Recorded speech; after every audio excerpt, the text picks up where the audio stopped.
out of Cali. Hey everyone, Hybrid Dr. J here.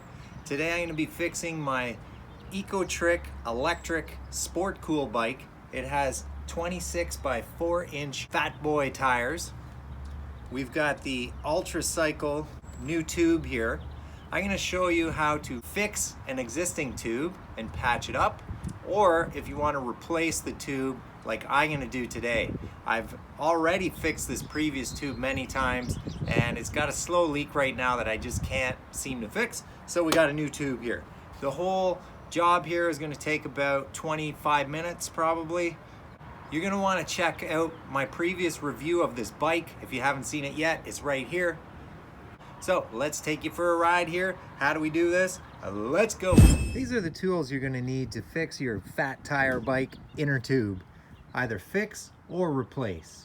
We've got a wrench to take the wheel off, a screwdriver, flathead, just to help with taking the chain off and putting the chain back on. We have tire levers, not as necessary when you're fixing a fat tire bike. We have pre-glued super patch kit. So you can, if you want to repair a hole in your tube, you can just put one of those patches on. This right here just scuffs up the tube, and that allows you to then put the super patch right over top. We have the new tube. Obviously, it's got to be the right size, and you should get either Presta or Schrader valve, whatever fits your bike. And we've got some espresso here to keep me awake, and we have a bike pump with a Schrader and a Presta end to it. All right, the first step is going to be to just get that tire off the rim. With the fat tires, they're a lot easier to get off the rim, so you can just kind of pull them off like this. And in fact, if you don't want to change the entire tube and you just want to fix it, it is possible to fix that tube without using any tools or even taking the tire off the wheel. So say you wanted to fix that tube, you could just pull it out on the other side here, and you can actually fix it without taking the tire off. Pull it off on the opposite side as the chain. But with this one, you can see I've already patched it a few times. So I've got a lot of life out of this one. Now this tube here, this one is not as strong as the new one that I bought here. Apparently this one is thorn resistant. So I'm really looking forward to trying this out, see if it's any better. So hopefully I won't have so many flat tires, because thorns are the biggest thorn in my side right now, if you know what I mean. I keep getting flat tires from thorns. So here's what the new tube looks like. Seems a little tougher. Now, if you wanted to try and fix your tube, maybe it's the first time that you've had a problem, what you want to do first of all is obviously find out where that hole is. To do that, you're going to want to pump your tube up, and then you want to listen really closely for any air escaping. If you can't hear it escaping, you can run the back of your hand along it to feel really softly if you feel any of that air escaping. And if that doesn't work, then you can get soapy water and rub it with soapy water and watch for bubbles to start forming. That'll be an indication of where that leak is. Once you find the leak, you're going to dry off the tube, make sure it's totally dry. And let's say you had a leak here, which I had a previous one. You want to use this thing here. Let's say it's right here. You scuff it up a little bit. That's just going to roughen the tube a bit. And then you take your super glue patch kit, open it up. In fact, this one already has the sandpaper, so you can also scuff it up with that. And the instructions say, clean and lightly rough tube. Peel off backing, press patch on tube. So you just take, it's like a sticker. It's really easy. You take that sticker, pop it on there, make sure it's sealed, and you're ready to go. Before you put the tube back in that you just repaired, you want to make sure that there's nothing still in the tire. So take a look at that tire. Look at it really closely and make sure there's no nail or glass or staples, any other sharp objects, thorns. And if you don't see any on the outside, the next step is to take your hand and go on the inside and feel the inside of the tire to see if there's any sharp objects. You have to be very careful here though, because if there is a sharp object, it might end up cutting your finger. So you want to take a look. Sometimes the object will be so small that you can barely see it, and that would be the case of like a broken off thorn. Sometimes it's almost microscopic. So I've already cleared out the thorns from my tire, and I'm ready to replace the tube. Then you can put your tube back in the tire. Make sure your tire is set properly, that it's not overlapping. And once you get that tire reset, you probably want to use some tire levers to make sure it's on there properly. And then you can fill it up and see if you got that thing fixed. So that's a way you can fix your tube without even taking the wheel off the bike. Now, let's say you're in a situation like I am where I want to put this brand new tube in. I don't want to have this old one anymore. It's got too many holes in it. So in that case, we will have to take this tire off. So how do you take the wheel off? You grab your wrench. I already loosened this, so it's not so tight. Start loosening there, loosen the other side, and take the whole wheel off. Now, it's not easy, of course, on the rear wheel because you have the chain.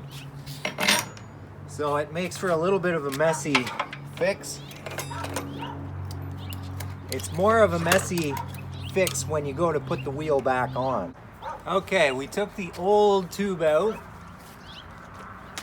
and now we want to install that new tube. For the new tube, you want to give it a little bit of inflation first. For a Presta tube, I'll be using my Presta end of my inflator. Notice how Presta is very skinny, so it'll fit in there, but the Schrader is much bigger. It's not going to fit in there. With the Presta valve, you have to undo the top little part, pull it out all the way, take the Presta end, put it in, lock it down, and now you can start pumping that thing up. Now, you don't want to pump it up too much. You just want a little bit of inflation so that it's easier to get into the tire. So that's probably enough, and that might even be too much, but we'll just undo it there. We'll close it up for now, and we'll see if we can get this tube in that tire.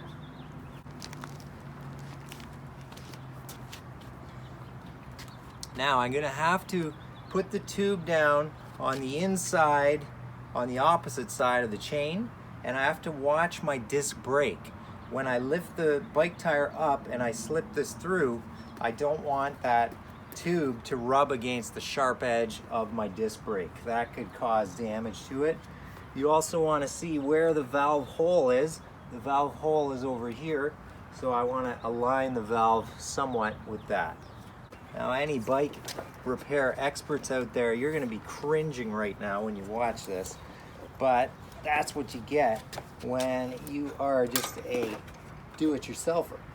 So you got to be very careful here. You don't want that tube to get caught up on anything, or you're going to damage your brand new tube. Okay, now where is that valve hole? It's right here. So we got to spin this tube over a little bit, try and get it in line. Okay, something I forgot to mention is you want to make sure you take that little washer off first before you put it through the valve hole. Otherwise, you'll be in trouble. So now that we've got that valve hole in, I can put that washer over top. Okay, so I don't have to tighten it all the way yet, but I need some tension on there. Then I can go ahead and get that tube inside the rest of the tire. That's looking pretty good now. So now that I have the tube roughly where I want it to be, put a little bit more air in there. So let's do that. Maybe a little bit more. Okay, now we got to get that tire back on. the way that I do it is I just squeeze it. So what you're gonna find is it's much easier to fix a fat tire bike than it is a really skinny road bike tire. Skinny road bike tires are much harder to do on your own. I do those as well, but it's much harder. So this is an easier job. Now, when you're doing this, you don't want to pinch the tube with any sharp objects. So you don't want to use like a flathead screwdriver to do this, or you're going to pinch that tube and create a new leak. And that would defeat the whole purpose of what you're trying to do there. Valve back where it was initially. When you go to put your wheel back on, you have to make sure if there's a little square piece that it aligns with the square piece down here. If not, you're gonna run into a lot of problems when you go to put it back on. I always like to try and fix things myself because you learn things while you go along. It's also nice not to be dependent on others, but every now and then there are fixes that you will not be able to do yourself, and that's when you want to go see the professionals.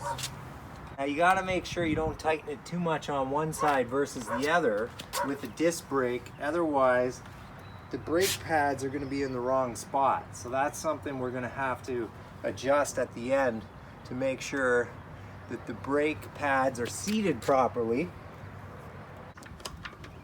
So you can use tire levers to get them on and off into the right spot.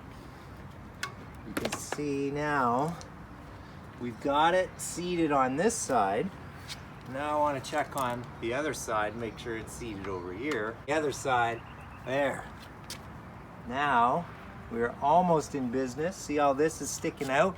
That's going to be a major problem if you start inflating it that way. So make sure it's seated. Okay, now it's looking good. Almost done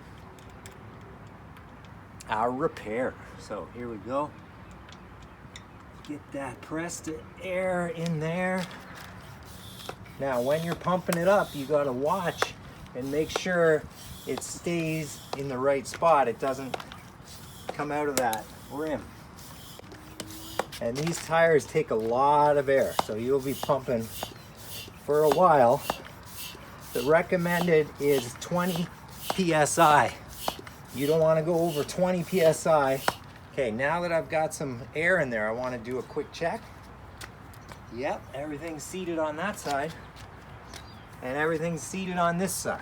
So we're good to go. All right, again, you want to take a look, make sure everything's seated okay. Looks good. All right, we're all done filling that tire up. Pull that off, do it up, do the little nub up. Now I can tighten the bottom one. All right, the last thing we need to do now that we got the tire all fixed is we need to make sure that the wheel has been secured to the bike properly. We got to do a brake check, make sure that our disc brakes are working okay, and if they're not, we're going to have to make slight adjustments from one side to the other. If you have any questions or comments, leave them below. Subscribe to the channel, of course, hit that notification bell, and I'll see you soon for some new videos. And that, my friends, is how you get back to riding those trails. Enjoy your ride and have a great day.